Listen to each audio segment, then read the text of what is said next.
자, 이제 2021학년도 대비 임용화학 전공 강의가 시작이 됩니다. 작년에는 임용화학 전공 시험 문제들이 조금, 어려웠었죠. 내용 자체가 조금 어려워서 학생들 성적이 별로 안 좋았어요. 근데 올해는 아마 이게 계속 패턴이 십몇 년째 계속 한 해 어렵고 한 해 쉽고 이게 반복이 되고 있기 때문에 올해는 아마 작년보다는 조금 쉬울 거예요. 그렇지만 일반적으로 난이도가 평균적으로 상승하면서 한 해 쉽고 하나 어렵게 이런 식으로 쭉 가고 있기 때문에 전반적으로는 매해 난이도가 조금씩 올라가는 추세지만 작년이 너무 난이도가 좀 높았기 때문에 올해는 작년보다는 좀 쉬워질 겁니다. 그렇지만 여러분들이 난이도가 매해 조금씩 높아지고 있다는 생각에 대해서 전반적인 난이도는 계속 높아지는 경향을 갖고 있다는 사실을 인식을 하시고 여러분들이 충분히 준비를 하셔야 될 걸로 생각이 됩니다.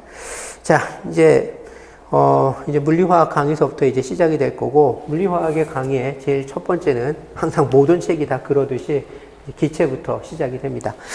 그 다음에, 전공에서 이제 물리화학, 무기화학, 분석화학이 있는데, 물리화학은 에켄즈 책을 기준으로 하고, 무기화학 같은 경우에 있어서는 기본 베이스가 되는 거는 미즐러 책이 되는 거고, 분석화학 같은 경우는 제일 많이 사용하는 해리슨 책, 이런 것들이 기준이 돼서 합니다. 그래서 이제 물리화학 이제 오늘서부터 시작이 될 거고, 이거는 에켄즈 책뿐만 아니라 모든 물리화학 책의 제일 첫 번째 단원은 이제 기체서부터 시작이 되는 경우가 많아요. 근데 당연히 왜 그러냐? 이제 물리화학을 하다 보면은 물질은 기체, 액체, 고체 이렇게 세 가지가 있는데 액체나 고체 같은 경우는 입자 간의 상호작용력이 워낙 강해서 입자 간의 상호작용력을 고려를 해야지만 여러 가지 물리적인 특성을 유도해낼 수가 있어요. 그래서 이제 물리화학을 막 시작하는 학생들을 대상으로 해가지고 분자 간 상호작용력을 입자 간 거리가 가까워서 분자 간 상호작용력을 고려해야 되는 액체와 고체를 기준으로 해서 어떠한 논리를 전개해 나가는 건 되게 어려워요. 그렇기 때문에 여러분들이 학부 물리화학에서는 대부분의 계가 혹은 대부분의 관심을 갖는 대상이 기체를 기준으로 해서 얘기를 전개해 가는 경우가 많습니다. 그렇기 때문에 우리가 앞으로 주로 다루게 될 물질들이 기체이기 때문에 기체란 과연 어떻게 취급을 해야 되는지에 대한 기본 베이직한 개념들을 갖다가 알려주고 시작을 해야 되겠죠. 그래서 처음 시작하는 것은 기체로 시작이 됩니다. 자, 기체에서 보면은, 기체의 상태를 갖다가 이제 설명을 해야 되겠죠. 어떠한 물질이 있으면은 그 물질이 현재 어떤 상황에 있는지를 설명하기 위해서 서술해 줘야 되는 게 있어요. 기체도 역시 마찬가지로 남들한테 지금 저쪽에 어떤 기체가 있는데 저 기체가 어떤 상태의 기체야, 어떠한 상황에 있어, 이런 걸 설명해 줄 때 뭐가 필요하냐, 그게 지금 여기에 나오는 기체의 물리적인 상태라고 얘기를 하는 거예요. 즉 기체의 물리적인 특성을 설명하기 위해서 필요한 개념들 혹은 아니면 설명하기 위해서 필요한 물리량들, 그런 것들이 무엇이 있는지에 대해서 쭉 설명을 하죠.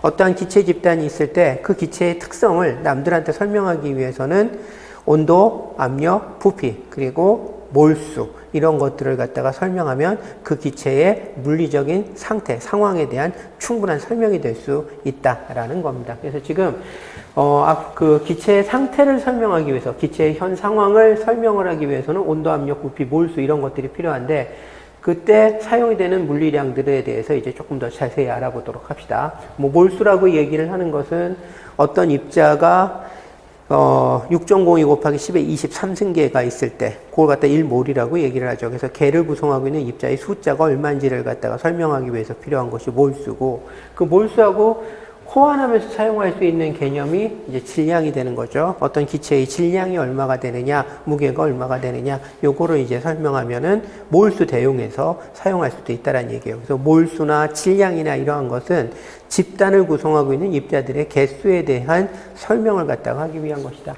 예를 들어서 질량을 그 기체의 분자량을 가지고 나눠주게 되면 그게 몰수가 되죠. 그래서 몰수하고 질량은 전부 계를 구성하고 있는 혹은 어떠한 집단을 구성하고 있는 입자 숫자에 대한 정보를 주고 있는 것이고, 그 다음에 여기에 보면은 국제 표준 단위는, 질량의 표준 단위는 킬로그램을 사용하고 있고, 그 다음에 뭐 100금 이리듐 합금으로 구성된 킬로그램 원계에 의해서 그 크기가 정의가 된다. 뭐 이런 얘기가 나오죠. 뭐 이건 그렇게 중요한 얘기는 아니고. 그 다음에 요거는 한번 봐두세요. 우리가 앞으로 뭔가 계산을 갖다가 하다 보면은 뭐 단위를 그 안에 여러 가지 물리량이 포함이 되어 있는 경우들이 있어요. 뭐 질량이 포함이 될 수도 있고 부피가 포함이 될 수도 있고 뭐 예를 들어서 에너지가 포함이 될 수도 있고 그랬을 때 얘네들의 단위들을 하나의 그 시스템으로 통일을 해야지만 우리가 어떠한 공식을 갖다가 제대로 사용을 할 수가 있어요. 그때 통일되어 있는 한 단위를 국제적으로 질량에는 무슨 단위를 사용하고 부피에는 무슨 단위를 사용하고 이런 식으로 한 통일되어 있는 하나의 단위계가 있는데 그거를 갖다가 우리가 뭐라고 얘기를 하냐면 국제 표준 단위라고 얘기를 한다라는 얘기예요. 근데 지금 여기에 설명이 나와 있는 것은 질량에 해당되는 국제 표준 단위는 즉 국제적으로 통용하는 질량의 기준 단위는 이런 얘기가 되는 거죠. 킬로그램을 사용한다. 그람도 아니고 톤도 아니고 킬로그램이다. 파운드도 아니고 킬로그램이다. 라는 것을 얘기를 하는 겁니다.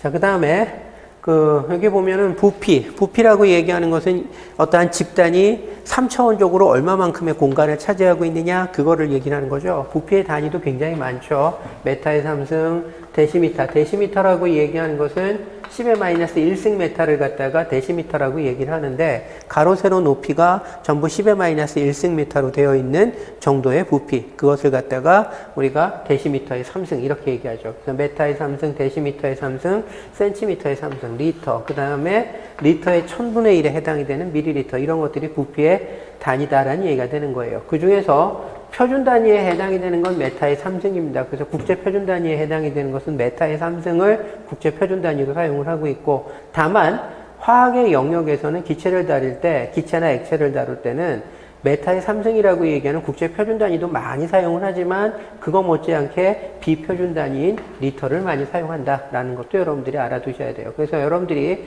화학에서 일반적으로 많이 사용하는 단위인 리터하고 국제 표준 단위인 메타의 3승 사이에 관계를 봐야 되는데 일반적으로 이렇게 되죠. 1000리터가 1메타의 3승이다라고 얘기를 하죠. 그 다음에 지금 저기에 나와 있는 데시미터하고는 어떤 관계를 갖느냐? 바로 이 데시미터의 3승이라고 얘기하는 것이 1리터하고 값이 똑같아요. 그래서 요렇다라는 것들 여러분들이 기억을 하시면 되는 거고 그 다음에 1리터는 1000cm의 3승에 해당이 되죠. 센티미터는 마이너스 2승에 해당이 되니까 이 마이너스 2승 미터에 해당이 되니까 센티미터의 3승이라는 얘기는 10의 마이너스 6승 메타의 3승이라는 얘기가 되는 거고 그래서 그거에 1000배에 해당되는 것 즉 10의 마이너스 3승의 메타의 3승 그것이고 1리터에 해당이 된다 라는 얘기가 되는 겁니다. 그래서 1000세제곱센티미터 그것이 1리터에 해당이 되고 그 다음에 1리터라고 얘기하는 것은 1000ml죠. 그러니까 당연히 1ml가 1세제곱센티미터에 해당이 되죠. 세제곱센티미터를 큐빅센티미터라고도 얘기하죠. 네, cc라고도 얘기를 하죠. 자, 뭐 이거는 단위계에 대한 설명입니다. 그래서 이런 것들이 있다. 상호 전환을 여러분들이 자유자재로 할 수가 있어야 됩니다. 특히 메타의 3승하고 리터 이런 애들 사이의 관계는 여러분들이 정확히 기억을 하셔야 되겠죠. 그 다음에 여기 보면 이제 압력이라고 얘기하는 것이 있는데 압력이라고 얘기하는 것의 정의는 뭐냐면 단위 면적당 받는 힘의 세기를 갖다가 얘기를 해요. 그래서 어떠한 면이 받는 힘의 총량을 그 면의 면적으로 나눠줘요. 그러면 1제곱미터당 받는 힘의 세기가 나오죠. 그것을 갖다가 우리가 뭐라고 얘기를 하느냐? 압력이다 라고 얘기를 해요. 자, 힘 같은 경우에 있어서 표준 단위로 뭐를 사용하느냐면 뉴턴이란 단위를 사용을 해요. 그래서 뉴턴이라고 얘기하는 것은 1kg의 물질에다가 1m/s의 제곱의 가속도를 발생해 줄 수 있는 정도의 힘, 그것을 뉴턴, 1뉴턴이다라고 얘기를 하고, 그 다음에 면적의 표준 단위로는 우리가 길이의 표준 단위가 메타였기 때문에 부피의 표준 단위는 메타의 3승이 되는 것처럼 면적의 표준 단위는 메타의 제곱이 돼요. 그래서 압력의 표준 단위는 뉴턴 퍼 메타의 제곱이 압력의 국제표준 단위에 해당이 되는 겁니다. 그리고 이것을 우리가 뭐라고 얘기를 하느냐? 파스칼이라고도 얘기를 해요. 그래서 1 파스칼이라고 얘기하는 압력은 1 뉴턴 퍼 메타의 제곱에 해당이 되고 파스칼이 국제표준 단위에 해당이 된다라는 얘기가 되는 겁니다. 그런데 역시 마찬가지예요. 부피에서도 국제표준 단위는 메타의 3승이지만 화학 영역에서는 리터라고 얘기하는 단위를 국제표준 단위만 이상으로 널리 사용하고 있는 것처럼 압력 같은 경우에 있어서도 국제표준 단위는 여기에 나오는 뉴턴 퍼 미터이 되고 혹은 아니면 파스칼이 국제표준 단위에 해당이 되는데 그것만큼 널리 사용이 되고 있는 그 압력의 단위로서 뭐가 있느냐? 기압이라고 얘기하는 것이 있더라라는 얘기가 되는 겁니다. 그래서 널리 사용하고 있는 압력의 단위인 기압, 그 다음에 여기에 나와 있는 국제표준 단위인 파스칼, 그 다음에 최근에 기압만큼 널리 사용이 되고 있는 바라고 얘기하는 단위, 그 다음에 또 고전적으로 널리 사용했었던 미리미리 HG나 토르라고 얘기하는 단위, 이들 사이에 상호관계가 어떻게 되는지를 여러분들이 좀 봐줘야 된다라는 얘기가 되는 겁니다. 먼저 1기압이라고 얘기하는 단위, ATM이라고 얘기를 하죠. 애트모스, 스피어, 프레셔 해가지고 1ATM 뭐 이런 식으로 얘기를 하는데 이 1기압이라고 얘기하는 단위는 지구상의 해수면에서 나타나는 평균 압력, 이것을 갖다가 1기압이라고 얘기를 합니다. 그래서 우리가 일상생활 했을 때 가장 일반적으로 느낄 수 있는 압력이 바로 1기압이라는 얘기가 되는 거죠. 그게 국제표준 단위인 파스칼하고 어떤 상관관계를 갖는지를 보여주고 있는 게 여기에 나와 있죠. 10만 1325 파스칼을 1ATM이라고 얘기를 하더라라고 얘기를 하죠. 그래서 1.013 25 곱하기 10의 5승 파스칼이 1ATM이다라고 얘기를 합니다. 근데 지금 여기에 보면 국제표준 단위인 파스칼하고 ATM 사이의 상관관계를 얘기를 할 때 식이 좀 너무 지저분하게 떨어지죠. 그래서 국제표준 단위로부터 환산하기 쉬우면서 1기압하고 크기가 크게 다르지 않는 압력으로서 뭐를 제한을 하느냐? 바라고 얘기하는 단위를 제한을 합니다. 바는 파스칼 단위로 표현했을 때 어떻게 되느냐면 1.0 곱하기 10의 5승 파스칼이 돼요. 그래서 국제표준 단위인 파스칼과 환산관계가 상대적으로 쉬워요. 10만 배만 하면. 1파스칼이 10만 배에 해당이 되는 게 완바란 얘기죠. 그러면서 동시에 어떻게 되느냐? 1기압하고 그 값이 그렇게 크게 차이 나지도 않는다라는 얘기가 되는 거예요. 1기압 같은 경우는 1.013 곱하기 10의 5승 파스칼이고 그 다음에 1바 같은 경우는 1 곱하기 10의 5승 파스칼이죠. 따라서 1ATM은 바로 표현했을 때 1.01325 바에 해당이 되더라 라는 얘기예요. 그래서 바라고 얘기하는 것은 1기압하고 크기 면에서 1% 내외 정도의 차이밖에 없으면서 동시에 파스칼이라고 얘기하는 국제표준 단위로부터 환산하기가 쉽죠. 그래서 최근에는 요즘 나오는 물리화학책, 최근에 발간되는 물리화학책에는 ATM보다도 바를 오히려 더 많이 사용하는 경우가 훨씬 많아요. 그래서 여러분들이 바라고 얘기하는 단위에 대해서도 좀 기억을 해 두셔야만 됩니다. 자, 그 다음에 여기에 나와 있는 미리미리 HG라든지 토르라고 얘기하는 단위는 그 압력을 측정하는 장치하고 굉장히 밀접한 관련을 갖고 있는 단위계에 해당이 되는 겁니다. 자, 처음에 1기압이라고 얘기하는 압력의 크기가 얼마나 되는지를 처음으로 측정했었던 사람이 토리첼리라는 사람이에요. 그래서 토리첼리라는 사람이 어떻게 했느냐면은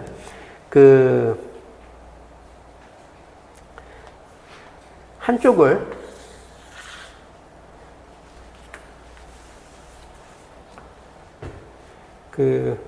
요쪽 끝을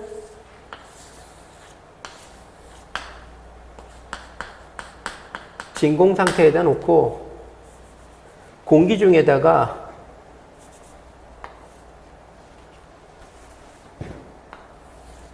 U자관을 통해서 수온을 담아뒀어요. 그랬더니만 이쪽은 대기압에 노출이 되어 있겠죠. 한쪽은 대기압에 노출이 되어 있고 한쪽은 진공 상태인 U자관에다가 수온을 갖다가 채워놨더니만 대기압 때문에 높이 차이가 발생이 되더라라는 얘기가 되는 거예요. 그게 얼마였느냐? 760mm의 높이 차이가 발생이 됐다라는 얘기가 되는 거죠. 혹은 아니면 76cm에 해당되는 높이 차이가 발생이 됐다라는 얘기가 되는 거예요. 그래서 대기압이라고 얘기를 하는 것은 수온 기둥을 76cm만큼 혹은 아니면 760mm만큼을 밀어 올릴 수 있는 그러한 정도의 압력이 일기압이구나 라는 사실을 처음으로 측정했었던 사람이 토리첼리예요. 그래서 기압을 갖다가 수온 기둥을 밀어낼 수 있는 높이에 의해서 기압을 표시하기로 했었고, 그래서 등장했었던 단위가 여기에 나와 있는 미리미리 HG다라는 얘기가 되는 겁니다. 그래서 이건 뭐냐? 수온 기둥의 높이를 밀리미터 단위로 측정을 했다. 그런 식의 의미에서 밀리미터 HG 뭐 이런 식으로 표현을 갖다가 한다라는 얘기가 되는 거죠. 아까 얘기했었던 것처럼 그래서 1ATM은 일반적으로 어떻게 표현하느냐? 760mm HG에 해당이 된다라는 얘기가 되는 거예요. 자, 근데 지금 여기에 보면 토리첼리라고 얘기하는 단위가 또 하나 존재하죠. 이 단위는 뭐를 갖다가 얘기를 하는 거냐면은 이 미리미리 HG라고 얘기하는 단위는 한 가지 문제점을 갖고 있어요. 어떤 문제점을 갖다가 갖고 있느냐? 수온 기둥의 높이를 가지고 우리가 압력을 갖다가 측정을 하죠. 근데 문제는 이 수온 기둥의 밀도가 온도에 따라서 달라진다는 얘기예요. 그래서 아주 무더운 여름날에는 수온의 밀도가 떨어지죠. 열팽창에 의해서. 그래서 단위 부피당 질량이 떨어져요. 그래서 같은 압력이더라도 이게 조금 더 높이 올라간다라는 얘기가 되는 거예요. 예를 들어서 온도가 온도가 한 30도씨 정도가 되면은 이 녀석의 수온 기둥이 똑같은 일기압하에서도 거의 한 770이 넘어갈 정도로 올라간다라는 얘기가 되는 겁니다. 한마디로 온도에 따라서 일기압을 나타내는 수온 기둥의 높이가 온도가 낮을 때는 높이가 높이 올라갔다가 온도가 높을 때는 수온 기둥의 높이가 높이 올라갔다가 온도가 낮을 때는 수온 기둥의 높이가 상대적으로 낮아지고, 한마디로 일기압에 해당되는 수온 기둥의 높이가 온도에 따라서 달라진다. 바깥으로 얘기하면 온도에 따라서 결정되는 수온의 밀도에 따라서 일기압에서의 수온 기둥의 높이가 들쭉날쭉 한다는 얘기예요. 따라서 1ATM은 760mm HG라고 못 받기가 상당히 힘들다는 얘기죠. 일반적인 한 20도씨를 기준으로 했을 땐 이렇게 나오는데 온도가 30도씨냐 마이너스 10도씨냐에 따라서 1ATM에 해당되는 수온 기둥의 높이가 들쭉날쭉 한다는 얘기예요. 이 문제를 해결을 하려고 760분의 1 ATM을 갖다가 1토르라고 그냥 못 박았어요. 그래서 흔히 얘기하는 미리미리 HG하고 단위는 똑같지만 크기는 비슷하지만 온도에 따라서 그 값이 변하지 않는 그러한 압력 단위로서 등장이 된 게 1토르에 해당이 되는 겁니다. 그래서 1ATM은 760mm HG다. 이거는 20도씨에서만 맞는 얘기예요. 그렇지만 1ATM은 760토르라고 얘기하는 것은 온도에 상관없이 항상 맞는 맞는 얘기다라는 얘기가 되는 거죠. 이래서 등장한 것이 뭐냐면 토리첼리라고 얘기하는, 토르라고 얘기하는 단위다라는 얘기예요. 그래서 여러분들이 앞으로 화학 공부를 하다 보면은, 물리화학 공부를 하다 보면은 파스칼이라고 얘기하는 단위도 마주칠 거고, 그 다음에 압력의 단위로서 그 다음에 ATM도 만나고 바도 만나고 심지어 미리미리 HG, 토르 이런 것들을 다 만나게끔 돼 있어요. 그러면 얘네들 사이에 환산 과정, 그리고 예를 들어서 토르하고 미리미리 HG 같은 경우에는 어느 정도 무슨 차이가 있는지, 미리미리 HG 같은 경우에 따라서는 일기압이 몇 미리미리 HG인가가 온도에 따라서 달라질 수가 있기 때문에 그런 문제를 극복하기 위해서 미리미리 HG하고 값이 비슷한데 항상 일기압은 760 토르가 되도록 약속을 해서 정의가 된 압력, 그것이 뭐 토리첼리다, 토르다 라고 얘기하는 거, 이런 것들을 갖다가 여러분들이 한 번쯤 알아두시면 좋을 것 같습니다. 자, 어쨌든 여기에 나와 있는 이런 단위 환산 과정, 그런 것들은 여러분들이 한 번쯤 봐두시는 것이 좋을 것 같아요. 자, 그 다음에 요 아래쪽에 요 다음에 나와 있는 그림은 압력의 측정 장치로서 많이 사용이 되고 있는 마노미터라고 얘기하는 측정 장치에 해당이 돼요. 앞서 제가 토리첼레가 처음으로 일기압이라는 것을 갖다가 일기압의 크기가 얼마인지를 수온 기둥의 높이를 가지고 압력에 의해서 밀려간 수온 기둥의 높이를 가지고 측정했다라고 얘기를 했었죠. 그때 사용한 장치가 여기에 나와 있는 마노미터예요. 그리고 이 마노미터는 토리첼레가 백몇십 년 전에 개발을 해낸 장치인데도 불구하고 현재 백몇십 년이 뭐냐 그 거의 한 200년이 다 돼가는 그 예전에 만들어 놓은 건데도 불구하고 요즘도 계속 같은 원리의 장치가 압력을 갖다가 간단히 측정하고자 할 때 계속 사용이 되고 있습니다. 그래서 요즘도 사용하는 압력 측정 장치의 기본 모델이 되는 게 이 마노미터이기 때문에 요거에 대해서 알아보고 이때 사용이 되는 공식에 대해서도 한번 알아보도록 해보죠. 자, 아까 얘기했었던 것처럼 백큐um, 진공 상태라는 얘기가 되는 거죠. 이 진공 상태라는 얘기는 이 안에 기체가 전혀 없다라는 얘기예요. 그 다음에 한쪽은 대기 중에 노출이 돼 있어요. 그럼 이 안에 뭐에 해당이 되죠? 이 안에 대기 중에 해당되는 공기들이 꽉 차게 되겠죠. 그러면 그 공기들은 어떻게 돼요? 공기 기둥이 생기면서 그 공기 기둥이 여기를 갖다가 수온의 면을 압박하게 되겠죠. 수온의 면을 압박을 하게 되면은 이쪽은 기체들이 압력을 가하지 않는 반면에 이쪽에서는 기체로 구성되어 있는 공기 기둥, 대기에 존재하는 공기 기둥들이 얘를 갖다가 압박을 하면서 힘의 차이에 의해서 이 균형을 이룰 때까지 이쪽의 수온 기둥이 상대적으로 높아지게 되겠죠. 그래서 나중에 가면은 어떻게 되느냐? 요 계면은 요 높이를 기준으로 해서 요쪽에 있는 수온 기둥이 바닥을 누르는 힘하고 대기가 바닥을 누르는 힘이 서로 균형을 이루게 되면은 더 이상 수온 기둥의 높이가 높아지지 않고 멈추게 되겠죠. 그래서 그걸 통해서 우리가 알 수 있는 것이 뭐냐? 여기 경계면이라 아니라 같은 높이, 여기 옆에 면하고 대기에 노출된 수온 기둥의 높이로부터 상대적으로 높이 올라간 이 수온 기둥이 누르고 있는 압력이 무엇과 같다? 대기가 표면을 누르고 있는 압력과 같다라는 얘기가 되는 겁니다. 그래서 두 힘이 균형을 이룰 때까지 수온 기둥이 올라가게 되고 이때 수온 기둥이 면을 누르고 있는 압력은 곧 대기가 수온의 면을 누르고 있는 압력과 동일하다. 따라서 이 수온 기둥이 누르는 압력을 수학적으로 계산을 하면 그것이 곧 뭐에 해당이 된다? 대기가 수온 면을, 대기가 해수면에 존재하는 물질들에 가하는 압력과 동일하더라라는 개념을 가지고 이제 기압을 대기압을 측정한 상태에 해당이 되겠죠. 자, 그러면 이 수온 기둥의 높이를 가지고 압력을 어떻게 표현이 돼야 되는지 한번 공식으로 유도를 해보면 여기에 나와 있는 이것과 같다라는 얘기예요. 압력이라고 얘기를 하는 것은 앞서서 제가 얘기했었던 것처럼 단위 면적당 받는 힘의 세기라고 얘기를 했었죠. 그럼 단위 면적당 받는 힘의 세기를 수학 공식으로 표현하면 어떻게 돼요? 힘을 무엇으로 나눠준다? 면적으로 나눠준다. 자, 근데 이 힘은 무슨 힘이죠? 이쪽에 있는 대기가 바닥을 밀어내는 힘. 그것은 또 바꿔서 무엇을 얘기를 하기도 하죠? 그것과 균형을 이루고 있는 수온 기둥이 바닥에 가하는 힘에 해당이 되겠죠. 자, 그러면 수온 기둥이 바닥을 누르는 힘은 무엇 때문에 발생이 되는 거예요? 수온 기둥의 무게 때문에 발생이 되는 거죠. 따라서 여기서 얘기하는 F라고 얘기하는 것은 수온 기둥의 무게에 의해서 바닥을 누르는 힘에 해당이 돼요. 근데 무게는 우리가 어떻게 표현을 하죠? mg다. 질량에다가 중력 가속도를 곱하게 되면은 그게 중력에 의한 힘에 해당이 되겠죠. 무게에 해당이 되겠죠. 그래서 여기에 있는 힘은 수온 기둥의 무게에 해당되는 것. 즉, 수온 기둥에 의한 중력을 여기다가 표현을 해주면 된다라는 얘기가 되는 거예요.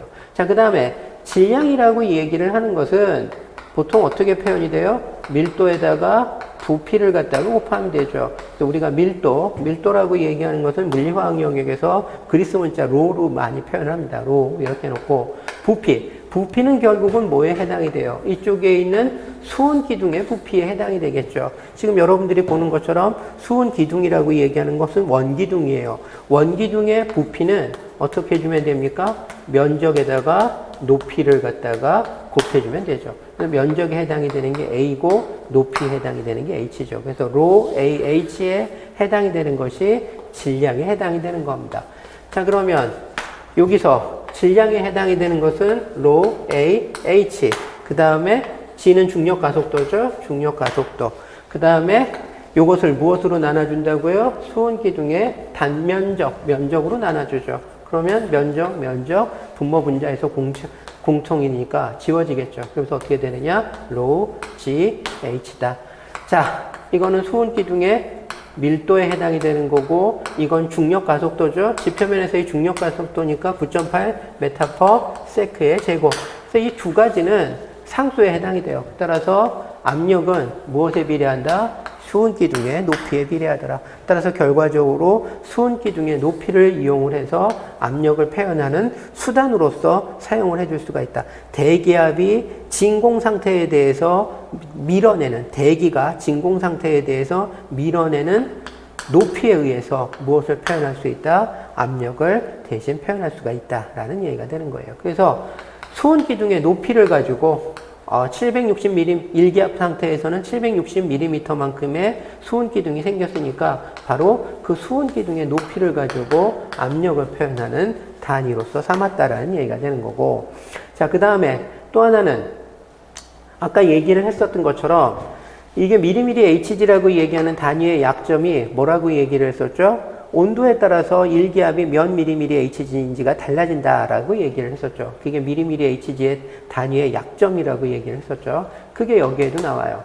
지금 여기에 보면은 압력은 수은 기둥의 높이하고도 상관이 있지만 수은 기둥의 밀도하고도 상관이 있죠. 그래서 결과적으로 어떻게 돼요? 온도가 높아지면 밀도가 떨어지고, 온도가 높아지면 밀도가 떨어지고, 밀도가 떨어지게 되면 같은 압력일 때 높이가 어떻게 돼요? 상승해요. 그래서 아까 얘기했던 것처럼 더운 여름날에 측정을 하면 일기압이 770mm Hg고, 추운 겨울에 일기압을 갖다가 수은 기둥을 가지고 측정을 하면은 740, 750mm Hg, 뭐 이런 식으로 나온다는 얘기죠. 일기압이 몇 mm Hg인지가 기온에 따라서 달라질 수가 있기 때문에 이게 약점이다. 그것을 극복하기 위해서 760분의 1 ATM을 완토르라고 정의를 한 단위를 갖다가 도입을 했다는 얘기죠. 이렇게 760분의 1 ATM은 완토르다라고 못 박아버리면 결국은 어떻게 돼요? 이 경우에 있어서 1 ATM은 온도에 상관없이 항상 760 토르에 해당이 되고, 이 토르라고 얘기를 하는 단위는 미리미리 HG하고 값은 비슷하지만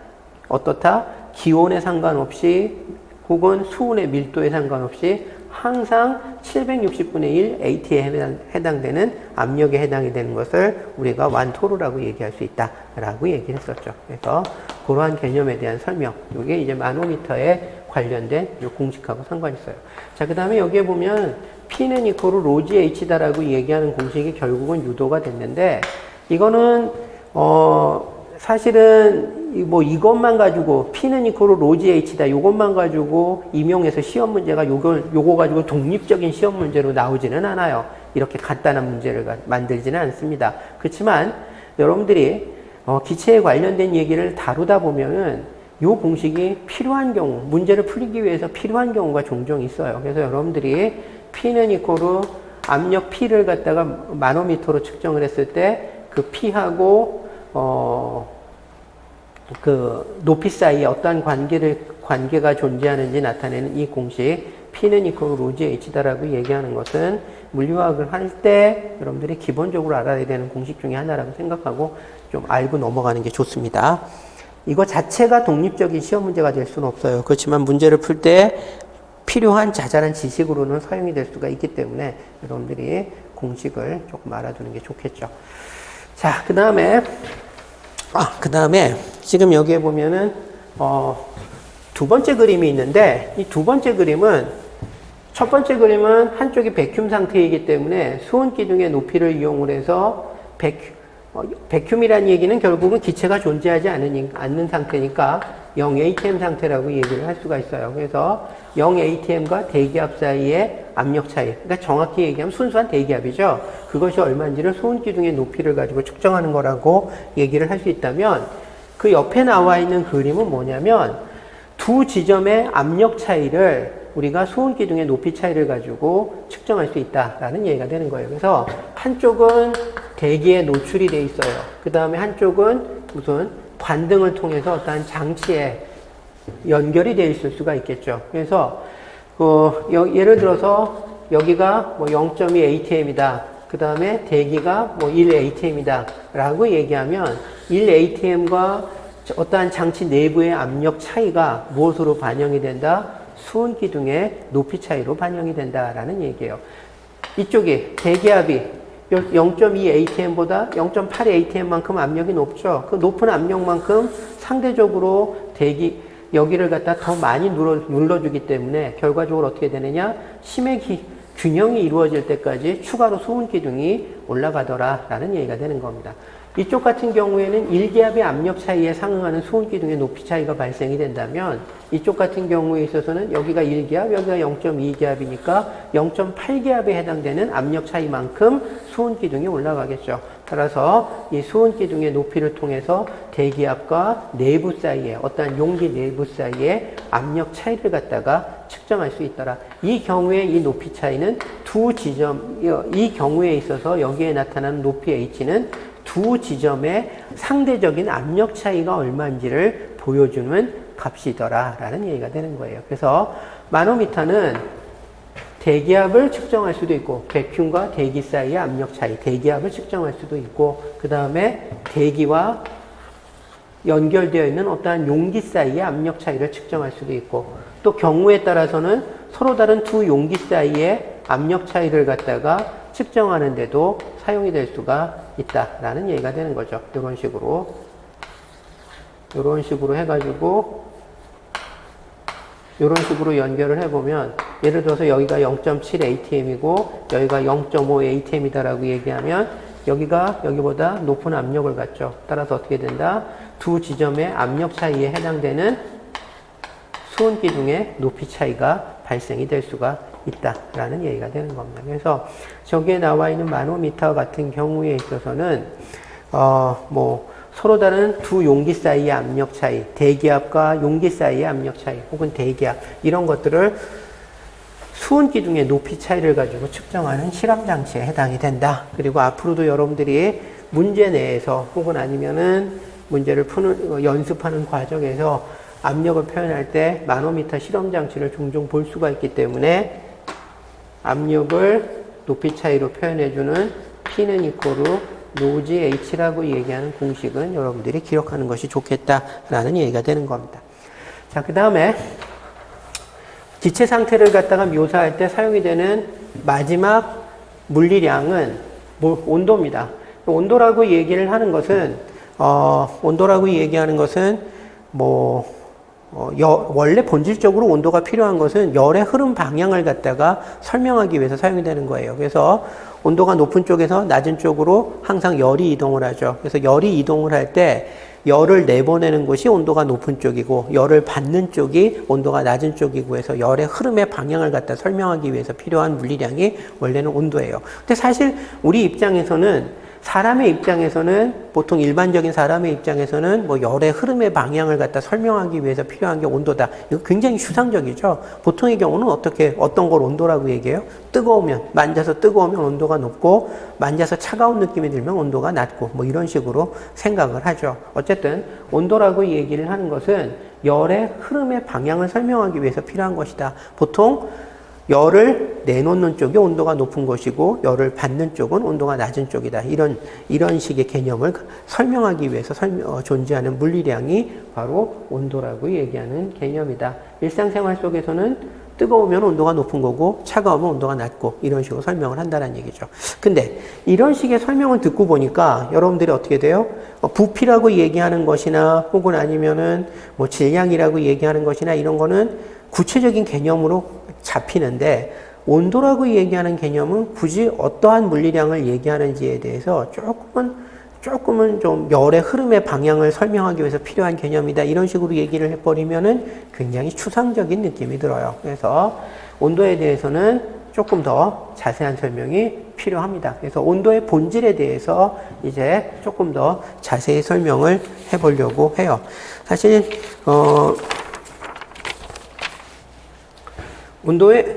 결론적으로 얘기를 하면 온도의 본질은 개의 평균 운동 에너지를 상징하는 것이다 라는 것을 이제 얘기하려고 하는 겁니다. 그래서 지금 이제 쭉 그게 왜 그런지에 대해서 이제 공식을 유도하면서 설명을 할 텐데 여러분들이 공식 유도 과정 자체에 몰입이 될까봐 그거보다 더 중요한 개념에 대해서 미리 설명을 하고 있는 거예요. 그래서 여러분들이 지금 여기에 지금 아까 제가 얘기했었던 거, 온도라고 얘기하는 것은 집단의 평균 운동 에너지를 상징하는 값이다라고 얘기하는 이 개념, 온도는 집단의 평균 운동 에너지를 나타내는 척도이다라고 얘기하는 이 개념을 설명하기 위해서 여기에 어떤 공식을 잔뜩 유도를 할 거예요. 그렇지만 이 경우에 있어서는 이 공식 유도 과정보다 더 중요한 것이 뭐다? 그 개념 그 자체. 온도는 집단의 평균 운동 에너지를 대표한다라는 이 개념 자체를 여러분들이 기억을 하시는 게 굉장히 중요합니다. 그래서 일단 중요한 내용 자체를 강조를 했어요. 그리고 난 다음에 부수적으로 말만 하고 넘어가면은 저게 왜 그래? 라고 여러분들이 생각할 수가 있으니까 부수적으로 식을 이용을 해서 그 개념이 어떻게 성립이 된 건지에 대해서 이제 설명을 갖다가 해보도록 합시다. 자, 온도는 개의 혹은 아니면 집단의 평균 운동 에너지를 상징을 한다라는 것에 대해서 설명을 하기 위해서 아주 간단한 모델을 설명을 할 거예요. 자, 이 모델은 어떻게 되어 있느냐? 박스의 길이가 L에 해당이 되고 박스의 단면적이 A에 해당이 돼요. 이 안에 무수히 많은 기체 입자가 있어요. 근데 그 기체 입자 중에서 어떤 한 입자를 갖다가 이제 보면서 우리가 설명을 갖다가 할 겁니다. 자, 이 안에는 질량 M에 해당되는 동일한 질량 M을 갖고 있는 입자들이 1몰개 이상이 이 안에 꽉 차 있어요. 근데 그 1몰개 중에 이제 이론적으로 설명하기 위해서 특정한 하나의 입자만을 우리가 바라보면서 이제 한번 설명을 해봅시다.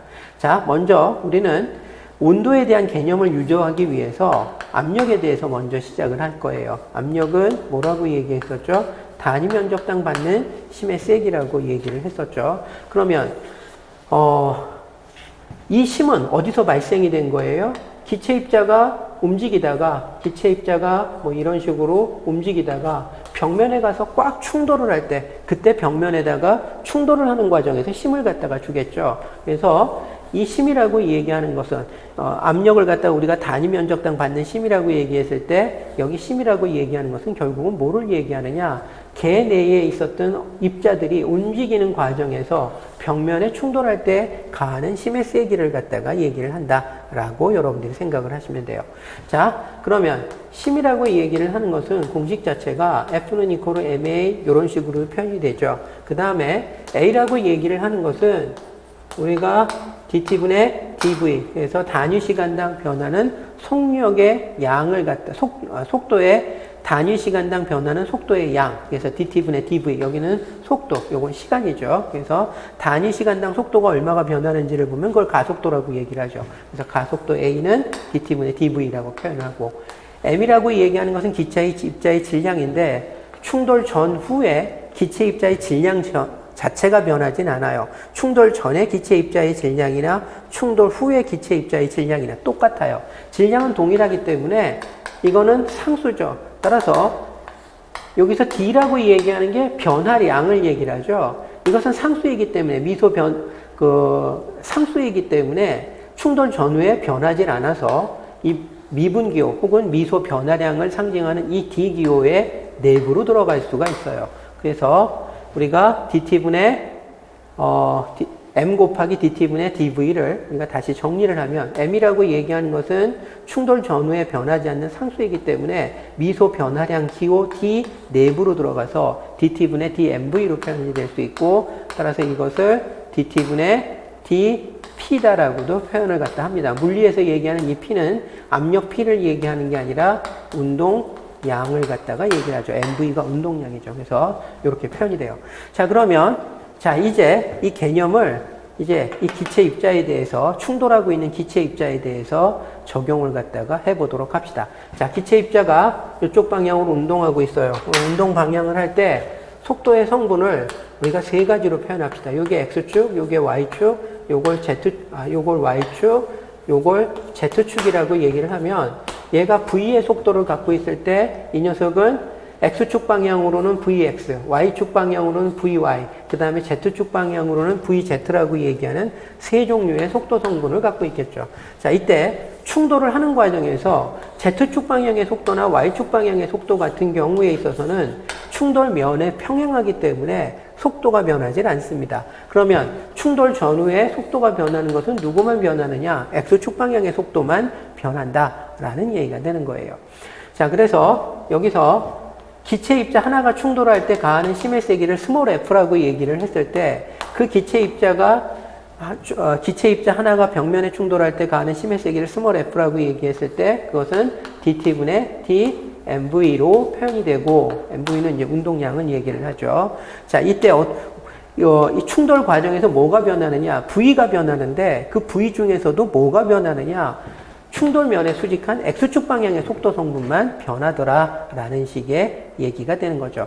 자, 근데 그게 어떻게 변하느냐? 이게 만약에 완전 탄성 충돌을 갖다가 가정을 한다면 이상기체 안에 들어있는 기체가 이상기체인 경우에 있어서는 벽면에 완전 탄성 충돌을 합니다. 그래서 안에 들어있는 기체가 이상기체 입자인 경우에 있어서는 벽면에 대해서 완전 탄성 충돌을 하고, 완전 탄성 충돌을 하는 과정에 있어서는 어떻게 되느냐? 충돌 전과 충돌 후의 속력이 절대값은 똑같고 부호가 반대예요. 그래서 충돌 전에 V 플러스 Vx에 해당되는 속도 속력 성분을 갖고 있었다면 충돌 후에는 마이너스 Vx에 해당하는 속력 성분을 갖게 돼요. 따라서 지금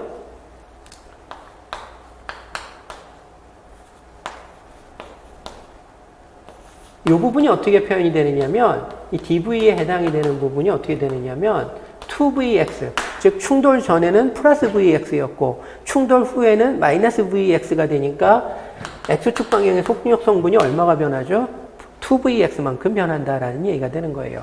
Vx 마이너스 Vx 하게 되면 2Vx에 해당이 되겠죠. 그래서 속력 성분의 변화량은 2Vx에 해당이 된다. 이렇게 되는 거고. 자, 그 다음에 지금 여기에 dt라고 얘기를 하는 것은 이거는 뭐를 얘기하느냐? 이 기체 입자가 한번 충돌하고 난 다음에 다음번 충돌할 때까지의 시간 간격이다라고 여러분들이 생각을 갖다 하시면 돼요. 자, 그럼 그 시간은 어떻게 되겠느냐? 여기서 빵 하고 충돌을 했어요. Vx의 속력을 가지고. 그 다음에 얘가 Vx의 속력을 가지고 여기에 충돌을 하면 그 즉시 어떻게 돼요? 속도가 마이너스 Vx로, X축 방향의 속도가 마이너스 Vx로 바뀌어가지고 쭉 여기까지 진행이 되겠죠. 그리고 이쪽 면에 땅 충돌하면 어떻게 돼요? 여기 충돌하는 순간 여기서도 완전 탄성 충돌이 되기 때문에 어떻게 돼요? 마이너스 Vx에서 플러스 Vx로 다시 속력이 바뀌게 되겠죠. 속도가, X축 방향의 속도 성분이 바뀌게 되겠죠. 따라서 다시 이쪽 방향으로 플러스 Vx로 가게 됩니다. 자, 그래서 이쪽에서 이쪽으로 갈 때는 마이너스 Vx로, 이쪽에서 이쪽으로 올 때는 플러스 Vx의 X축 방향의 속도 성분을 가지고 이동을 한다라는 얘기가 되는 거예요. 자, 그것의 절대값은 어떻게 되죠? 마이너스 Vx든 플러스 Vx든 방향은 서로 반대지만 그 절대값은 Vx로 똑같죠. 그 Vx라고 얘기하는 속력을 가지고 얼마만큼의 거리를 이동을 하죠? 처음에 여기서 갈 때 L, 여기서 올 때 L, 그래서 2L만큼의 거리 이동을 하죠. 따라서 한 번 충돌하고 난 다음에 다음번 충돌할 때까지 걸리는 시간은 우리가 어떻게 표현할 수가 있다? 거리 2배를 속력의 절대값, 속도의 절대값, X축 방향의 속도 성분의 절대값 Vx로 나눠준 Vx분의 2L, 이것이 뭐에 해당이 된다? 한 번 충돌하고 난 다음에 다음번 충돌할 때까지의 시간 간격에 해당이 된다라는 얘기가 되는 겁니다. 그래서 이런 식으로 표현을 여기에서 이 dt에 해당이 되는 부분을 우리가 어떻게 표현할 수가 있냐면 12분의 Vx분의 2L이다 라는 식으로 표현을 할 수가 있어요. 자, 그러면 이제 나왔죠. 자, 그러면 입자 하나가 벽면에 충돌할 때 가하는 심의 세기는 어떻게 된다? m분의 dt분의 dv, 그 다음에 m 곱하기 하고 난 다음에 dt에 해당이 되는 부분은 12분의 vx에 해당이 되는 거고 dv에 해당이 되는 것은 2vx에 해당이 되더라 라는 식의 얘기가 되는 거죠. 그럼 지워지고 그래서 결과적으로 정리를 하면 L분의 mvx의 제곱, 이것이 뭐에 해당이 된다? 기체 입자 하나가 벽면에 충돌을 했을 때 가하는 심의 세기에 해당이 된다라는 얘기가 되는 거예요.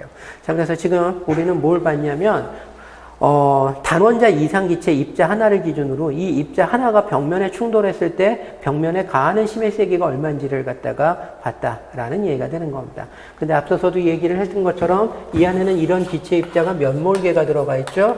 N몰개에 해당되는 기체 입자가 들어가 있어요. 그러면 이 N몰개에 해당되는 기체 입자 전체가 벽면에 충돌했을 때 나타나는 힘이 곧 뭐에 해당이 된다?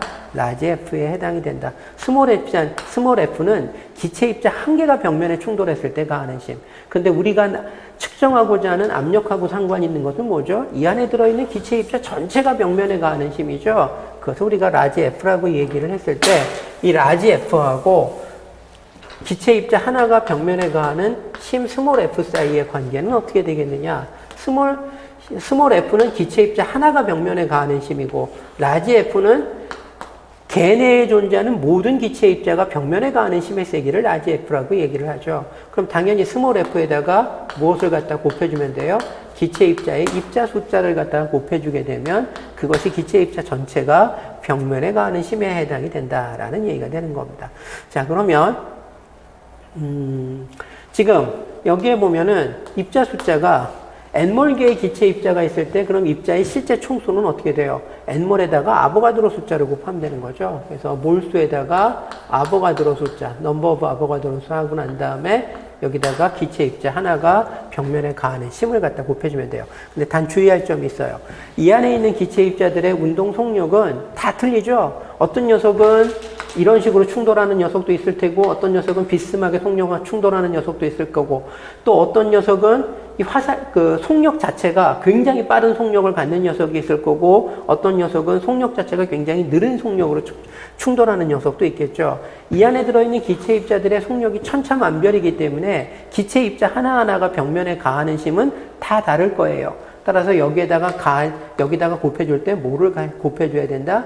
기체 입자 하나가 평균적으로 가하는 힘의 세기를 갖다가 여기다 곱해줘야 돼요. 그래서 기체 입자들이 벽면에 가하는 힘의 세기는 기체 입자 하나가 벽면에 가하는 평균 힘의 세기에다가 입자 숫자를 곱해준 것과 같다라는 얘기가 되는 거죠. 그럼 저기다가 숫자를 집어넣어 봅시다.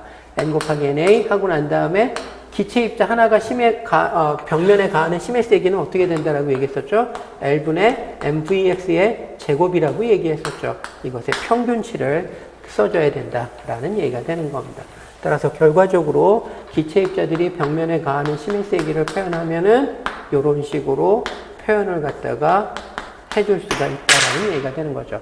자, 이걸 왜 이렇게 넘어가느냐? M이라고 얘기하는 것은 기체 입자의 질량이죠. 우리가 이 모델에 대해서 유도를 할 때 그 안에 들어있는 단원자 이상 기체의 질량은 다 똑같다라고 얘기했어요. 그래서 모든 입자의 질량이 다 동일하기 때문에 입자 한 개 한 개의 질량이 다 똑같기 때문에 여기에는 평균 개념이 적용이 안 돼요. 그 다음에 L이라고 얘기하는 것은 뭐죠? 기체 입자를 담고 있는 용기에서 박스의 길이가 L이죠. 이것도 기체 입자마다 다 다를 수가 없죠. 기체 입자마다 다 통일된 동일한 공통의 값을 갖고 있기 때문에 M이나 L에는 평균의 개념이 적용이 안 됩니다. 그럼 평균의 개념이 적용이 되는 것은 어디에만 적용이 된다? X축부터 방향의 속도 성분의 제곱값, 여기에만 평균의 개념이 적용이 된다라는 얘기가 되는 거예요. 그래서 결과적으로 압력이라고 얘기하는 것은 단위 면적당 받는 힘의 세기를 얘기를 하고, 이때 F가 이런 식으로 표현이 되죠. 그러면 여기다가 집어넣게 되면 A분의 1 곱하기에다가 L에다가 N에 NA, 그 다음에 MVX의 제곱의 평균, 이렇게 들어가겠죠. 자, 그 다음에 여기서, 자, 여기에 분모에 있는 부분을 보면은 A는 이 면적이죠. 그 다음에 L은 박스의 길이죠. 단면적에다가 박스의 길이 L을 곱하면 이게 뭐가 나와요? 부피가 나오죠. 따라서 V, A 곱하기 L을 V로 표현해 줄 수가 있어요. 그래서 P는 V분의 N의 NA에다가 MVX의 제곱의 평균이다 라는 식으로 표현할 수가 있습니다. 그래서 압력이라고 얘기하는 측정 가능한 물리량을 기체 입자 한 개의 입장에서 기체 입자 하나하나의 운동 속도 이런 것들과 연관지어서 보면은 이런 식으로 연관이 될 수가 있다는 얘기예요. 근데 아직도 약간 미진한 게 있어요. 뭐가 미진하냐면 지금 여기에 들어가 있는 것이 속력의 제곱의 평균값이 아니라 속력 중에 속도 중에서 x축 방향의 속도 성분의 제곱의 평균값에 해당이 돼요. 우리가 기체 입자 하나하나의 평균 속력이라는 것에 대해서 관심은 있지만 이게 그 중에서도 x축 방향의 속력 성분이 얼마냐 이런 거에 대해서 관심이 있거나 알기가 상당히 어렵다는 얘기가 되는 거죠. 그래서 사실 이 부분을 x축 방향의 속도 성분의 제곱의 평균값으로 놔두는 것보다는 이게 평균 속도의 제곱값하고 어떤 상관관계를 갖는지에 대해서 설명을 하는 것이 훨씬 더 유용한 공식이 될 수가 있다라는 얘기가 되는 겁니다. 그래서 요거를 갖다가 한번 손을 좀 대보도록 합시다. 자, 우리가 속도의 제곱은 어떤 식으로 표현하죠? x축 방향의 속도 성분의 제곱 플러스 y축 방향의 속도 성분의 제곱 플러스 z축 방향의 속도 성분의 제곱 이런 식으로 표현하죠. 이건 여러분들이 고등학교 때 배웠었던 벡터의 기본 공식에 해당이 되는 겁니다. 어떠한 벡터량의 절대값의 제곱은 어떻게 표현이 된다? 각 성분의 제곱값의 합에 해당이 된다는 거죠. 그래서 고등학교 때 배웠었던 벡터의 수학 시간에 배웠었던 벡터의 특성에서 나온 공식에 해당이 됩니다. 자, 그러면 이때 x축 방향의 속도 성분의 제곱값, y축 방향의 속도 성분의 제곱값, z축 방향의 속도 성분의 제곱값 사이에는 뭐 또 그러면 어떤 상관관계가 있겠느냐? 자, 요런 걸 갖다가 한번 생각을 해봅시다. 자, 지금 만약에 내가 이쪽에다가 선풍기를 틀어놨어요. 선풍기를 틀어놓으면 어떻게 되죠? 선풍기를 틀어놓으면 이쪽으로 막 바람이 불죠. 바람이 불면 어떻게 돼요? 나 여기 가만히 있으면서 아, 바람이 이쪽으로 부는구나 느껴요. 자, 그 바람이 분다는 걸 느낀다는 얘기는 뭐예요? 선풍기에 의해서 움직이고 있는 기체 입자들이 이쪽 방향으로 움직인다는 얘기죠. 자, 그때 이렇게 선풍기 바람에 의해서 움직이는 기체 입자들이 전부 그러면 전부 이쪽 방향으로만 운동할까? 그거 아니죠. 운동하는 과정에서 지들끼리도 충돌하기 때문에 x축 방향의 운동 성분, y축 방향의 운동 성분, z축 방향의 운동 성분 모두를 가자. 근데 다만 평균적으로 이쪽으로 더 많이 움직이고 있다는 얘기예요. 만약에 이쪽이 x축 방향이라고 얘기를 한다면 선풍기를 틀어놨을 때는 x축 방향의 속도 성분도 있고 y축 방향의 속도 성분도 있고 z축 방향의 속도 성분도 있는데 다만 평균적으로 x축 선풍기를 틀어놨기 때문에 평균적으로 x축 방향의 속도 성분이 y축이나 z축의 평균 속도 성분보다 더 크다라고 받아들여야 되겠죠. 자, 그럼 선풍기를 끈다면 어떻게 돼요? 나는 기체의 움직임을 거의 느낄 수가 없을 거예요. 바람이 없으니까 나는 기체의 움직임을 느낄 수가 없을 거다라는 얘기가 되는 겁니다. 자, 그러면 기체의 움직임을 느낄 수가 없으니까 내가 느낄 수가 없으니까 기체 입자들은 그럼 정지한 거냐? 당연히 그거 아니죠. 기체 입자들은 이 안에서 아주 불규칙한 운동을 하면서 자기들끼리 충돌을 하죠. 그런데도 불구하고 나는 그 기체의 움직임을 느낄 수가 없어요. 왜 기체의 움직임을 느낄 수 없죠? 이 경우에 있어서는 x축 방향의 속도 성분, 기체 입자들이 끊임없이 움직이기 때문에 x축 방향의 속도 성분, y축 방향의 속도 성분, z축 방향의 속도 성분 모두가 있어요. 다만 그들의 평균값이 동일하기 때문에 나는 기체 입자의 운동을 갖다가 느낄 수가 없다라는 얘기가 되는 겁니다. 자, 그러면 이 밀폐된 공간에 n몰 개의 기체가 입자가 있어요. 여기다 누가 선풍기 틀어놓은 거 아니죠. 그러면은 이 상태에서는 x축 방향의 속도 성분과 y축 방향의 속도 성분, z축 방향의 속도 성분이 다 어떨까? 그 평균값이 다 동일하다라는 얘기가 되는 거예요. 그래서 결론적으로 저렇게 밀폐된 공간 내에 기체 입자를 집어넣으면 모든 기체 입자들이 모든 방향으로 랜덤하게 움직이게 되고 그런 경우에 있어서는 x축 방향의 속도 성분의 제곱값이나 y축 제곱의 평균 x축 방향의 속도 성분의 평균값이나 y축 방향의 속도 성분의 평균값이나 z축 방향의 속도 성분의 평균값이나 전부 동일하다라는 얘기가 되는 거죠. 밀폐된 공간 내에서 어떤 선풍기 같은 이런 특별히 특정 방향으로 가속해 줄 수 있는 조건을 갖추지 않는 이상 그 안에 있는 기체 입자들의 x축, y축, z축 방향의 평균 운동 속도는 다 동일할 수밖에 없다라는 얘기가 되는 거예요. 자, 그렇다면은 요것은 우리가 어떻게 표현이 될 수 있죠? x축 방향의 속도 성분의 제곱이나 y축 방향의 속도 성분의 제곱이나 z축 방향의 속도 성분의 제곱이 다 똑같다라고 얘기했었죠? 밀폐된 공간에서는. 그럼 결과적으로 이렇게 표현을 갖다가 할 수가 있다라는 얘기가 되는 겁니다. 따라서 여기에 vx의 제곱은 우리가 뭘로 표현할 수 있다? 3분의 1 v의 제곱의 평균이라고 표현을 할 수가 있다라는 얘기가 되는 겁니다. 따라서 압력이라고 얘기하는 것은 V분의 N에 NA 그 다음에 M에다가 V의 제곱의 평균 해놓고 난 다음에 3분의 1을 집어넣으면 된다라는 얘기가 되는 거죠. 자, 이제 거의 다 왔어요. 그래서 지금 여러분들이 보고 있는 이것이 뭐냐면 기체 입자의 미시적인 개념, 기체 입자 하나하나의 충돌이나 이런 걸 가지고 기체 입자 하나하나의 운동 속도, 질량 이런 걸 가지고 표현이 된 거시적인 물리량, 압력하고의 상관관계를 얘기를 하는 겁니다. 압력이라고 얘기하는 거시적인 물리량과 기체 입자의 운동 속도, 질량, 하나하나의 미시적인 질량 이런 것들이 어떤 상관관계를 갖고 있는지를 보여주는 공식에 해당이 돼요. 그러면 이제 이 공식을 이해하는 과정에서 압력이라고 얘기하는 것은 기체 입자들이 벽면에 충돌하는 과정에서 발생한 힘에 의해서 생기는 거구나 라는 것에 대한 이해가 생길 수가 있죠. 그 다음에 이것을 갖다가 정리해서 이제 추가로 온도라는 것의 본질은 무엇인지에 대해서 우리가 알아낼 수가 있다라는 얘기가 되는 겁니다. 그래서 요걸 갖다 한번 정리를 해봅시다. 여기 V가 있죠? V를 반대쪽으로 이동을 갖다가 시킬 거예요. 그럼 PV는 어떻게 되죠? 3분의 1에다가 N에 NA에다가 NV의 제곱의 평균 이런 식으로 변합니다. 근데 여러분들이 알다시피 PV는 이퀄 어떻게 되죠? NRT에 해당이 되는 거죠. 자, 그 다음에 그래서 요게 이런 식으로 표현이 돼요. 그래서 여기에 지금 뭐하고 연관이 돼서 나와요? PV의 곱이 온도하고 연관이 돼서 나오죠. 자, 그러면 이제 얘를 갖다가 조금 정리를 갖다가 해봅시다. 그러면 NRT는 3분의 1에다가 N에 NA에다가 MV의 제곱의 평균이다. 이렇게 되죠. 여기 N하고 N은 동일하니까 서로 지워줍시다. 자, 그 다음에 지금 R이라고 얘기하는 기체상수가 있는데 이 R이라고 얘기하는 기체상수는 사실은 우리가 볼츠만 상수라고 얘기하는 것이 있죠. 그 볼츠만 상수에다가 아보가드로 숫자를 곱해주게 되면 그게 기체상수 R에 해당이 돼요. 그래서 기체상수 R은 볼츠만 상수 곱하기 K라고 얘기하는 볼츠만 상수의 아보가드로 넘버수 배에 해당이 되는 것. 그것이 기체상수에 해당이 된다라는 얘기예요.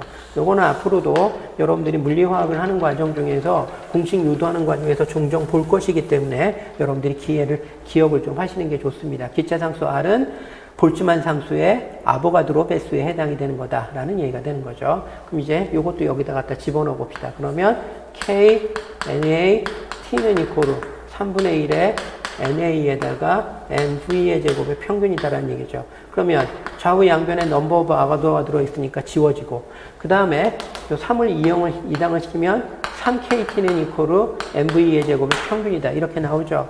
자, 그런데 MV의 제곱 어디서 우리가 많이 보던 거예요.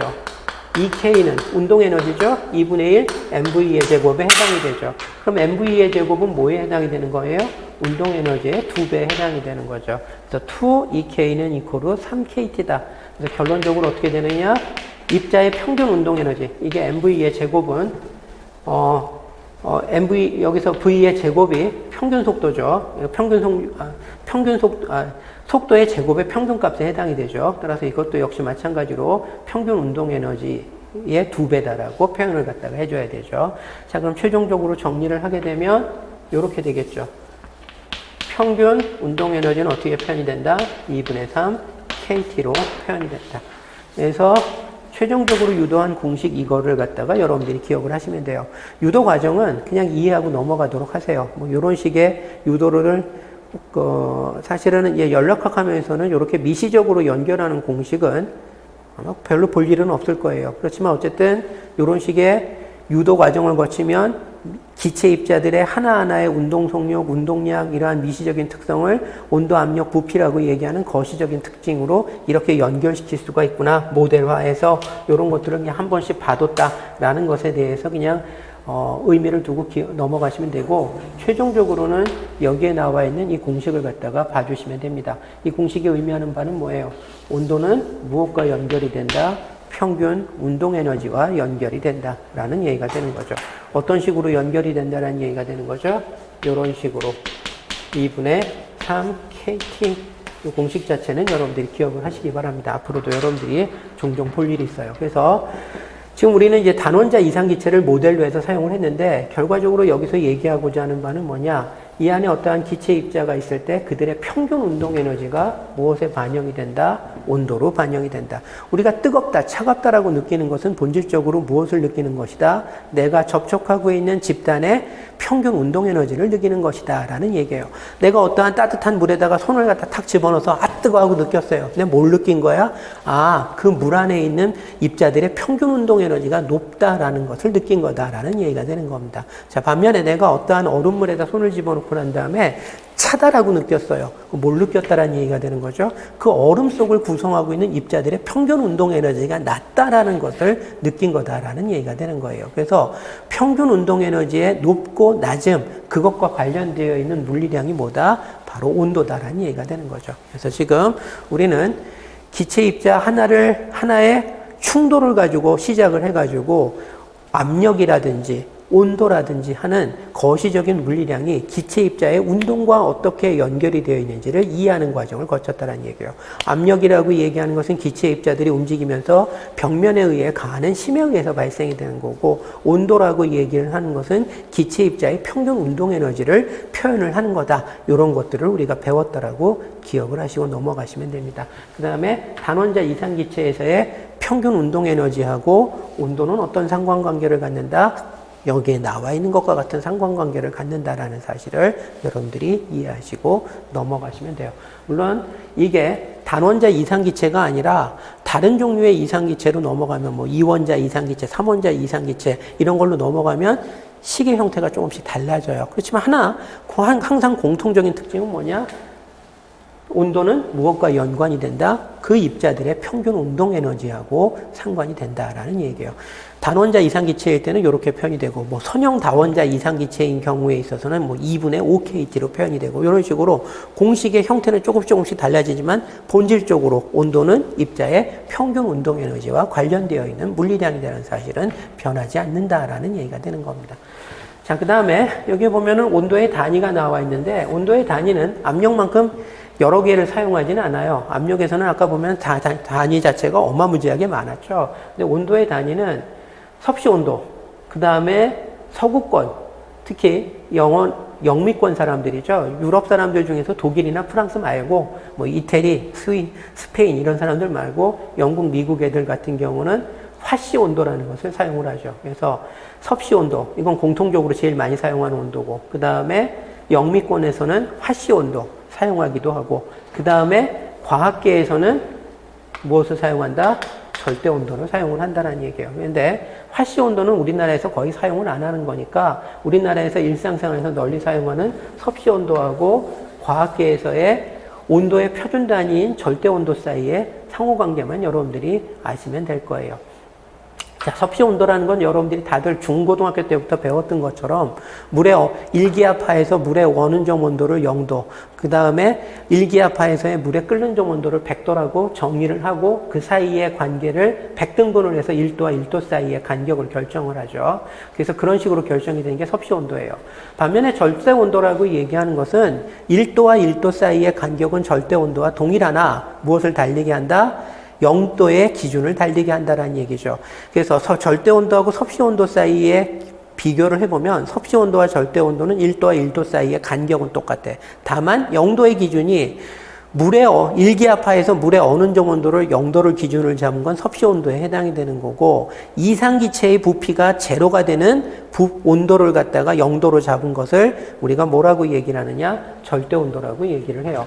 자, 우리가 여러분들이 알다시피 PV는 이코르 nRT에 해당이 되기 때문에 부피는 P분의 nRT가 되죠. 따라서 압력이 일정한 상태에서 부피는 절대 온도에 비례하게끔 돼 있어요. 절대 온도의 1승에 비례하죠. 그래서 우리가 이쪽이 섭씨 온도라고 얘기를 했을 때 온도를 낮춰주게 되면은 부피도 어떻게 되느냐? 계속 떨어져요. 아, 이쪽이 섭씨 온도가 되겠죠. 이쪽이 부피, 이쪽이 이제 섭씨 온도가 되겠죠. 그래서 하는데 이상기체인 경우에 있어서는 부피가 온도에 정비를 한다는 얘기죠. 그래서 이상기체를 기준으로 해서 이상기체라고 얘기하는 기체가 있을 때, 뭐 혹은 모델 기체가 있을 때 얘의 부피는 온도에 정비례하게끔 돼 있는데, 그러다 보면은 특정 온도에 도달했을 때 부피가 제로가 되더라라는 얘기가 되는 거예요. 그 이상기체의 부피가 제로가 되는 온도, 그 온도가 273.15 도씨에 해당이 되는데 이 273.15 도씨를 절대 온도 0K라고 잡았다라는 얘기가 되는 거죠. 그래서 결과적으로 섭씨 온도하고 절대 온도를 비교를 해보면은 1도와 1도씨의 간격은 동일하고 0도씨의 기준이 절대 온도 0K는 마이너스 273.15 도씨를 기준으로 한다는 얘기예요. 그래서 결과적으로 섭씨 온도를 절대 온도로 바꿔줄 때 0도씨, 0.5종만 해주면 된다는 얘기죠. 그래서 0도씨는 섭씨 온도로 273.15K에 해당이 되고 0K는 섭씨 온도로 마이너스 273.15 도씨에 해당이 되고 이것만 보정을 해주면 된다는 얘기예요. 그래서 섭씨 온도에다가 0.5종에 해당이 되는 273.15를 더해주게 되면 그것이 절대 온도에 해당이 된다. 그래서 섭씨 온도에다가 273.15를 더하면 절대 온도가 되는 거고 절대 온도에서 273.15를 빼주면 섭씨 온도가 된다는 얘기죠. 그래서 뭐 그런 것들. 사실 이거는 여러분들이 다 아는 내용이기 때문에 이렇게 설명할 필요가 없었는데 하다 보니까 말이 좀 길어졌어요. 그냥 하고 넘어갈 거 잘못했다 생각이 들죠. 자, 그 다음에 이제 여기서부터 연력학 법칙들이 나옵니다. 연력학 법칙들은 제1법칙, 제2법칙이 당연히 시험 문제에 제일 많이 나오고 물리화학에서 연력학 파트에서의 가장 중요한 메인 이벤트에 해당이 돼요. 그 다음에 엔트로피에 관련된 얘기를 할 때 연력학 제3법칙 잠깐 나오는데 뭐 이거는 시험 문제에 그렇게 많이 나오는 내용은 아니에요. 그리고 그거보다도 더 적게 나오지만 연력학의 기본 법칙이 되는 것이 연력학 제0법칙이죠. 이건 너무나 당연하기 때문에 누구나 다 심지어 초등학생일지라도 초등학생은 좀 그렇고 중학생일지라도 본능적으로 아는 내용이 연력학 제0법칙입니다. 그렇지만 어쨌든 연력학을 서포트할 수 있는 기본 법칙 중에 법칙이기 때문에 하나이기 때문에 일단 언급은 하고 넘어가야 돼요.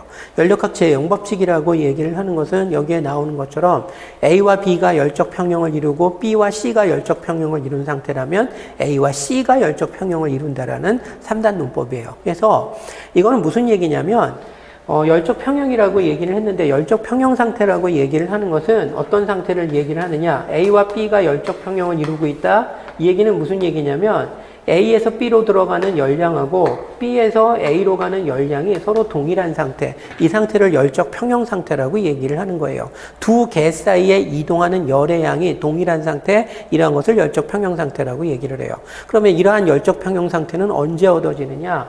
둘의 온도가 같을 때 얻어진다는 얘기예요. 아까 얘기했을 때 온도는 열의 흐름의 방향을 얘기를 하는 거라고 얘기했었죠. 이 경우엔 R자 열의 흐름이 없는 거예요. 이러한 R자 열의 흐름이 없기 위한 기본 조건이 뭐냐? A, B의 온도가 같은 상태다라는 얘기예요. 그래서 A, B가 열적 평형 상태라는 얘기는 다른 얘기로 다른 상태로 바꿔서 얘기를 하면 A, B의 온도가 같다라는 얘기가 되는 거예요.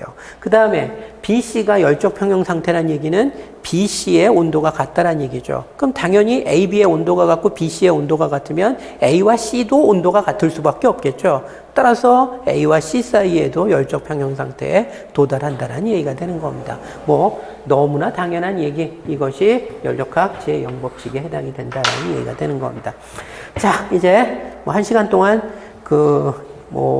이런 것들에 대해서 쭉 잔뜩 떠들었는데 지금 여기에 보면 뭐 심에 대해서는 아까 얘기를 했죠. 심이라고 얘기를 하는 것은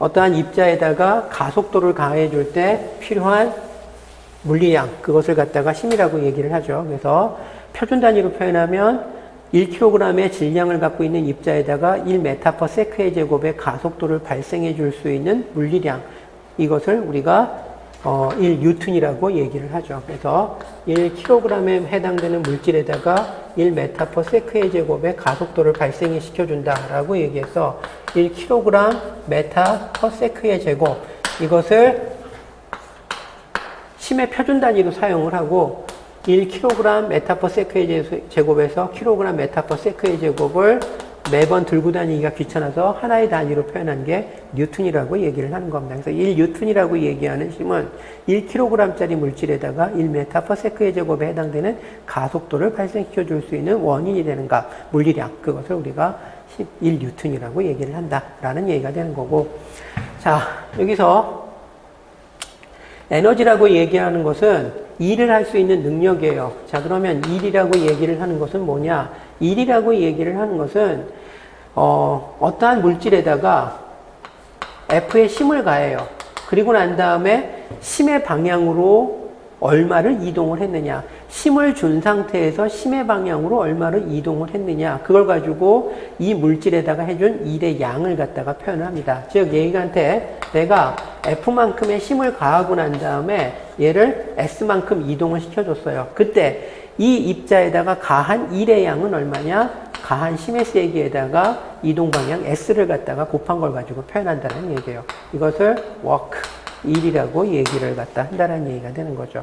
그리고 여기에 나와 있는 에너지는 그 일을 할 수 있는 잠재력을 갖다가 에너지라고 얘기를 해요. 어떠한 입자는 자신이 갖고 있는 에너지를 낮추면서 에너지를 소모를 시키면서 그 소모된 에너지에 해당되는 양만큼을 일 또는 열의 형태로 변환을 시킬 수가 있다라는 얘기가 되는 겁니다. 그래서 에너지라는 것을 다른 식으로 표현을 하면 여기에 나와 있는 것처럼 일을 할 수 있는 잠재량 혹은 어떠한 개나 혹은 어떠한 입자에 저장되어 있는 일을 할 수 있는 능력, 그것을 에너지라고 얘기를 한다. 그리고 개나 입자는 자신이 갖고 있는 에너지를 소모하면서 일 또는 열을 낼 수가 있다라고 설명을 하시면 돼요.